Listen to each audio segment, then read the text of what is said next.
धन्यवाद अध्यक्ष महोदय। 2025-26च्या पुरवणी मागण्यावर चर्चा करण्यासाठी या ठिकाणी प्रामुख्याने मी उभा आहे।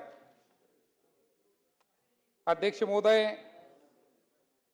शालेय शिक्षण व क्रीडा विभाग, पान क्रमांक 28, भाग क्रमांक 40, पाणी पुरवठा व स्वच्छता विभाग, पान क्रमांक 119, 120, बाब क्रमांक 151, 152, दिव्यांग कल्याण विभाग, पान क्रमांक 149, बाब क्रमांक 191। अध्यक्ष महोदय, या ठिकाणी पुरवण्या मागणीवरती चर्चा करत असताना सर्वात ग्रामीण भागामध्ये महत्त्वाचा मुद्दा आहे का सामान्य जनता, शेतकरी, कामगार, कष्टकरी यांच्या मुलांना खऱ्या अर्थाने त्या ठिकाणी मोफत आणि चांगलं शिक्षण मिळावं यासाठी शासनाच्या वतीने त्या ठिकाणी जिल्हा परिषद शाळा त्या ठिकाणी चालवल्या जातात। नगरपालिकेमध्ये सुद्धा शासनाच्या वतीने काही शाळा त्या ठिकाणी चालवल्या जातात। परंतु अध्यक्ष महोदय, जर या ठिकाणी आपण जर पाहिलं तर मी काही संपूर्ण महाराष्ट्राची चर्चा करणार नाही, परंतु माझ्या छत्रपती संभाजीनगर मध्ये आणि त्यातल्या त्यात वैजापूर तालुक्यामध्ये अध्यक्ष महोदय, अक्षरशः शाळा खोल्याची इतकी दैनंदिन अवस्था त्या ठिकाणी निर्माण झाली का जर संपूर्ण जिल्ह्याचा विचार जर केला अध्यक्ष महोदय तर 22,000 शाळा खोल्या पत्र्याच्या खोल्यामध्ये त्या ठिकाणी विद्यार्थी त्या ठिकाणी बसतात। आणि अध्यक्ष महोदय, यामुळे विद्यार्थ्याच्या मनावर इतका वाईट परिणाम त्या ठिकाणी होतो का एक श्रीमंताचा मुलगा खाजगी शाळेमध्ये त्या ठिकाणी शिक्षण घेतो आणि जो गरीबाचा शेतकऱ्याचा मुलगा आहे तो फक्त डोक्यामध्ये एकच विचार करतोय का माझ्याकडे, माझ्या वडिलांकडे, आईकडे पैसे नाही आणि म्हणून मी त्या शाळेमध्ये त्या ठिकाणी जाऊ शकत नाही। पुन्हा अध्यक्ष महोदय, विद्यार्थ्याच्या मनावरती त्या ठिकाणी परिणाम होतो। आणि मग अध्यक्ष महोदय, या पुरवणीच्या मागण्यामध्ये मी आपल्या मार्फत त्या ठिकाणी विनंती करणार आहे शासनाला का जिल्ह्यामध्ये 22,000 खोल्या एका ज्या पत्र्यामध्ये त्या ठिकाणी भरल्या जातात, आपण जर येणाऱ्या 6 तारखेच्या बजेटमध्ये, अर्थसंकल्पामध्ये शाळा खोल्या बांधकामाची आरसीसीची जर तरतूद जर झाली तर अध्यक्ष महोदय, ग्रामीण भागामध्ये सर्वात महत्त्वाचा प्रश्न त्या ठिकाणी मार्गी लागू शकतो। आणि म्हणून आपल्या मार्फत मी विनंती करीन का ज्या ज्या जिल्हा परिषदेच्या शाळा पत्र्याच्या खोल्यामध्ये त्या ठिकाणी भरतात त्यांना त्या ठिकाणी आपण आरसीसीच्या खोल्या त्या ठिकाणी दिल्या पाहिजे। तशी तरतूद या 6 मार्चला जे अर्थसंकल्प त्या ठिकाणी होतोय त्यामध्ये ती तरतूद करण्याची त्या ठिकाणी गरज आहे। अध्यक्ष महोदय, ग्रामीण भागामध्ये जर विचार जर केला तर ज्या ठिकाणी शाळा भरवल्या जातात त्या ठिकाणी स्वच्छतेचा काय विषय अध्यक्ष महोदय? आजही मुलांना असो मुलींना असो त्या ठिकाणी स्वच्छतागृह त्या ठिकाणी अशा अनेक शाळा माझ्या तालुक्यामध्ये आणि जिल्ह्यामध्ये। अध्यक्ष महोदय, या मुद्द्याच्या अनुसरून मुद्दाम या ठिकाणी मी प्रश्न या ठिकाणी आपल्या मार्फत त्या ठिकाणी शासनाच्या कानावरती घालू इच्छितो का आजही जिल्हा परिषदेच्या काही शाळा अत्यंत गुणवंत अशा शाळा आहे। माझ्या वैजापूर तालुक्यामध्ये मी पाहतोय आर्थिक दृष्ट्या मागासलेल्या विद्यार्थ्यांसाठी जी शिष्यवृत्तीची परीक्षा त्या ठिकाणी घेतल्या जाते, एक एक शाळेमधून अध्यक्ष महोदय 25-25, 30-30 विद्यार्थी त्या ठिकाणी त्या परीक्षेमध्ये त्या ठिकाणी पास होतात। म्हणजे गुणवत्तेच्या बाबतीमध्ये आजही ग्रामीण भागामध्ये जिल्हा परिषदेचा काही प्रमाणामध्ये चांगला क्रमांक आहे, परंतु स्वच्छतेच्या बाबतीमध्ये मी आपल्या मार्फत त्या ठिकाणी शासनाला विनंती करील का शाळा तिथं मुलांचं स्वच्छतागृह असलं पाहिजे, शाळा तिथं मुलींचं त्या ठिकाणी स्वतंत्र स्वच्छतागृह त्या ठिकाणी असलं पाहिजे आणि म्हणून अध्यक्ष महोदय या बाबतीमध्ये विचार करण्याची त्या ठिकाणी गरज आहे. अध्यक्ष महोदय, आपण जर पाहिलं तर मराठी आज मराठी गौरव दिन आहे आणि म्हणून त्या निमित्ताने त्या ठिकाणी मी सांगेल का आताच्या ठिकाणी सन्मान्य सदस्य ज्येष्ठ सदस्य दीपकजी केसरकर साहेब आणि मी चर्चा करत होतो. अध्यक्ष महोदय, विद्यार्थ्यांची संख्या कमी व्हायला लागली, तुकड्या बंद व्हायला लागल्या, ग्रामीण भागामध्ये जिल्हा परिषदेच्या काही शाळा पूर्णपणे बंद व्हायला लागल्या आणि म्हणून मी आपल्या मार्फत शासनाला त्या ठिकाणी या पुरवणी मागण्यामध्ये विनंती अशी करणार आहे का विद्यार्थीची संख्या जी 20 आहे ती संख्या त्या ठिकाणी कमी करावी आणि 15 पर्यंत जर आणली तर आमच्या मराठी शाळा त्या ठिकाणी बंद पडणार नाही आणि म्हणून आपल्या मार्फत ती सुद्धा त्या ठिकाणी मी विनंती करणार आहे. अध्यक्ष महोदय, या ठिकाणी खेळाच्या मैदानाच्या बाबतीमध्ये सुद्धा चर्चा करणं या ठिकाणी अपेक्षित आहे.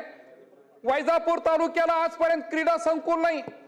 5 कोटी रुपये त्या ठिकाणी मंजूर झाले अध्यक्ष महोदय, परंतु शासनाची जागा त्या ठिकाणी मिळाली नाही आणि म्हणून आपल्या मार्फत त्या ठिकाणी मी विनंती करेल का तालुका त्या ठिकाणी क्रीडा संकुल असलं पाहिजे. प्रत्येक तालुक्यामध्ये जर एक मोठा क्रीडा संकुल जर असेल तर त्या ठिकाणी शहरी भागातले विद्यार्थी असू द्या, ग्रामीण भागाचे विद्यार्थी असू द्या, त्या क्रीडा संकुलामध्ये त्या ठिकाणी जाऊन त्या ठिकाणी मैदानी खेळ त्या ठिकाणी खेळू शकता.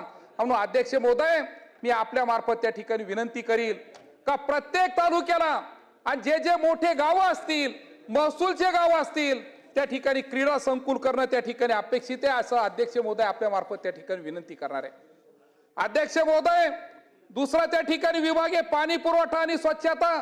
या पाणी पुरवठ्याच्या बाबतीमध्ये सन्माननीय मंत्री महोदय नामदार गुलाबराव पाटील साहेब या दालनामध्ये त्या ठिकाणी आपल्या हाऊसमध्ये बसलेले आहे. अध्यक्ष महोदय, का या ठिकाणी आपली घोषणा होती का ज्या ठिकाणी घर असेल त्या ठिकाणी नळ असला पाहिजे. काय परिस्थिती झाली अध्यक्ष महोदय, जल जीवन मिशन त्या ठिकाणी तयार झालं आणि प्रत्येक गाव त्या ठिकाणी जल जीवन मिशन मध्ये त्या ठिकाणी त्याचा भाग त्या ठिकाणी आला. परंतु अध्यक्ष महोदय, आज जर पाहिलं तर बऱ्याच ठिकाणी फक्त रेकॉर्डवरती आलं अध्यक्ष महोदय का घर तिथं नळ, घर तिथं नळ, परंतु प्रत्यक्षपणाने जर आपण जर पाहिलं तर आजही बऱ्याच घरामध्ये त्या ठिकाणी नळाने पाणी जाऊ शकत नाही. अशा तांत्रिक अडचणी अध्यक्ष महोदय त्या ठिकाणी. अध्यक्ष महोदय, पाईपलाईन झाल्या, नळ जोडणी झाली, परंतु अध्यक्ष महोदय विहिरीच्या आणि टाक्याचा खूप मोठा प्रश्न प्रत्येक गावामध्ये त्या ठिकाणी उद्भवलेला अध्यक्ष महोदय. जेव्हा याचा आराखडा तयार झाला तेव्हा त्या ठिकाणी आमच्या वैजापूर तालुक्यामध्ये, गंगापूर तालुक्यामध्ये मराठवाडा वॉटर ग्रीड आहे आणि मराठवाडा वॉटर ग्रीड मधून तुम्हाला त्या ठिकाणी विहिरीची गरज नाही. मराठवाडा वॉटर ग्रीड मधून तुम्हाला पाण्याच्या टाक्या त्या ठिकाणी बांधण्यात येतील. परंतु अध्यक्ष महोदय, काय परिस्थिती झाली मराठवाडा वॉटर ग्रीडची? 3 वर्ष झाले अध्यक्ष महोदय, 3 वर्ष झाले, परंतु वैजापूर तालुक्यामध्ये, गंगापूर तालुक्यामध्ये मराठवाडा वॉटर ग्रीडचा अजून 50% जास्त काम त्या ठिकाणी झालं नाही. 148 पाण्याच्या टाक्या आहे, माझी 135 ग्रामपंचायत आहे, 148 ठिकाणी पाण्याच्या टाक्या नाहीये. आम्ही त्या टाक्या बांधण्या, आम्ही टाक्या बांधतोय, परंतु अध्यक्ष महोदय इतकं संत गतीने त्या ठिकाणी काम चालू आहे आणि म्हणून आपल्या मार्फत त्या ठिकाणी मी शासनाला विनंती करणार आहे का 3 वर्ष झाले मराठवाडा वॉटर ग्रीड चालू होऊन, परंतु 50% वरती त्या ठिकाणी काम झालं नाही. पाण्याच्या टाक्या अजून सुरू झालेल्या नाही, MBR त्या ठिकाणी चालू झाले नाही. मग अध्यक्ष महोदय, जर मराठवाडा वॉटर ग्रीड जर 3 वर्ष जर पूर्ण होत नसेल तर खऱ्या अर्थाने आम्ही ग्रामीण भागामध्ये काय उत्तर द्यायचं आहे. म्हणून आपल्या मार्फत त्या ठिकाणी मी विनंती करणार आहे का मराठवाडा वॉटर ग्रीडचं काम लवकरात लवकर त्या ठिकाणी सुरू व्हावं. कॉन्ट्रॅक्टरकडे आम्ही गेलो, जीवन प्राधिकरणाकडे आम्ही गेलो, अधिकाऱ्याला विचारलं का इतकं संत गतीने काय कशामुळे काम चालू आहे. त्यांनी फक्त एकच उत्तर दिलं का निधी कमी आहे. आणि अध्यक्ष महोदय, 6 तारखेला बजेट आहे. मराठवाडा वॉटर ग्रीडचं काम ज्या ज्या तालुक्यामध्ये, ज्या ज्या जिल्ह्यामध्ये चालू असेल त्याला आपण जास्तीत जास्त निधी त्या ठिकाणी द्यावं आणि कॉन्ट्रॅक्टर आणि अधिकाऱ्याची मंत्री महोदयांना विनंती करील का आपल्या दालनात त्या ठिकाणी बैठक घ्यावी आणि 3 वर्ष झाले काम कशामुळे कमी आहे, संत गतीने काम का चालू आहे याचा विचार प्रामुख्याने त्या ठिकाणी करावं. परंतु 6 तारखेच्या अर्थसंकल्पामध्ये या पाणी पुरवठ्यावर जास्तीत जास्त निधी त्या ठिकाणी उपलब्ध करून द्यावा अशी आपल्या मार्फत त्या ठिकाणी विनंती करतोय. अध्यक्ष महोदय, शेवटचा विषय का दिव्यांग कल्याण विभाग बाब क्रमांक आणि पेज क्रमांक त्या ठिकाणी मी सांगितलं. परंतु अध्यक्ष महोदय, मी शासनाला धन्यवाद देणार आहे का 1,500 रुपये संजय गांधीचं मानधन होतं, 2,500 रुपये झालं. ऑक्टोबर 2025 पासून 1,500च्या ऐवजी 2,500 रुपये त्या ठिकाणी मिळायला लागलं. मी शासनाला धन्यवाद देईल.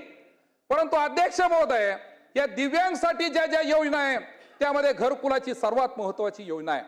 100% जर दिव्यांग असेल तर जिल्हा परिषद मार्फत त्याला त्या ठिकाणी घरकुल मिळालं जातं. परंतु अध्यक्ष महोदय, त्याचं टार्गेट, त्याचं उद्दिष्ट खूप कमी प्रमाणामध्ये आहे. आमच्या छत्रपती संभाजीनगर जिल्ह्यामध्ये एका वर्षाला फक्त 100 दिव्यांगांना त्या ठिकाणी घरकुलाचा लाभ जिल्हा परिषद मार्फत त्या ठिकाणी मिळतो. अध्यक्ष महोदय, जेव्हा जेव्हा आम्ही जातो तेव्हा अधिकारी आम्हाला सांगतात का आता 99% पर्यंत आलो, आता 98% पर्यंत आलो, 100%चं काम पूर्ण झालं. परंतु अध्यक्ष महोदय, जे दिव्यांग 40%च्या वरती का ज्याला लाभ मिळू शकतो त्यांना कधी लाभ मिळणार या घरकुलाचा? जर 100% जर अजून पूर्ण होत नसेल तर ज्या ज्या 40%चं प्रमाणपत्र ज्या दिव्यांकडे त्यांना घरकुलाचा लाभ कधी मिळणार आहे? आणि अध्यक्ष महोदय, मी आपल्या मार्फत विनंती अशी करणार आहे का 6 तारखेच्या बजेटमध्ये या दिव्यांगाला जे घरकुल आपण त्या ठिकाणी जिल्हा परिषद मार्फत देतो त्याचं उद्दिष्ट जर वाढलं तर अत्यंत चांगलं काम होईल.